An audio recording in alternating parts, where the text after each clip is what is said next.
Phone કર્યો એ આયા એમને પકડ્યો પ્રૂફ સાથે અમે આલી એમને કે આટલો હે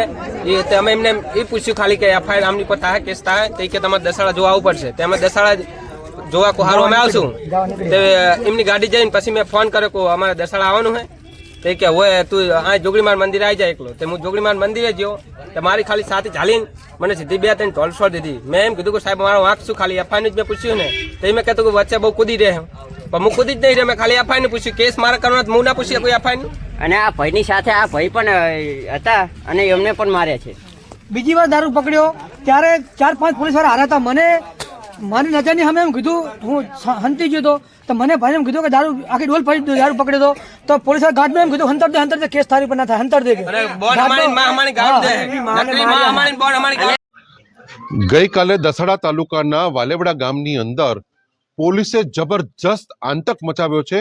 અને એ દ્રશ્યો જોઈને કોઈ પણનું માથું શરમથી ઝૂકી જાય એ પ્રકારની ઘટના ગઈકાલે વાલેવડામાં બની છે। અહીંના જાગૃત યુવાનો દ્વારા પોલીસને અહીં દારૂ જગાડતા લોકોની માહિતી આપવામાં આવી અને એ માહિતીને લઈ અને હમણાં આવી છે એમ કરીને 2 કલાક પછી 112 નંબરની ગાડી આવે છે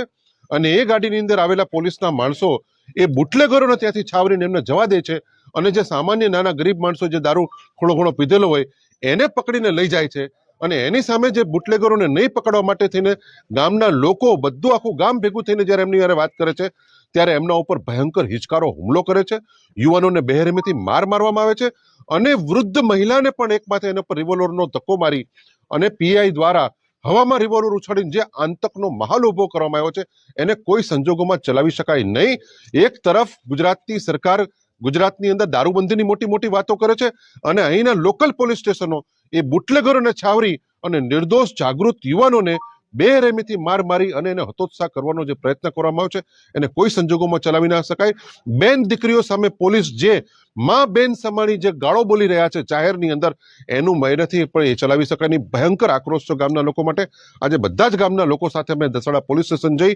અને જે પોલીસ કર્મચારીઓ અહીંયા જે રેડ કરવા આવ્યા હતા અને જેમણે પોલીસ છાવર્યા છે એ બધાના ફોન જપ્ત કરીને એને એફએસએલમાં મોકલી કોની સાથે એમની સાંઠગાંઠ છે અને જે અધિકારીએ મહિલા ઉપર હાથ ઉપાડ્યો છે જે અધિકારી મહિલાઓને બેરહેમીથી ગાળો દઈ રહ્યા છે હવામાં રિવોલ્વર ઉછાળીને આતંકનો માહોલ જે ઉભો કર્યો છે એની સામે સખત કાર્યવાહી કરવાની ખાતરી ન થાય ત્યાં સુધી આ પ્રશ્નને પડતો મૂકવામાં નહીં આવે।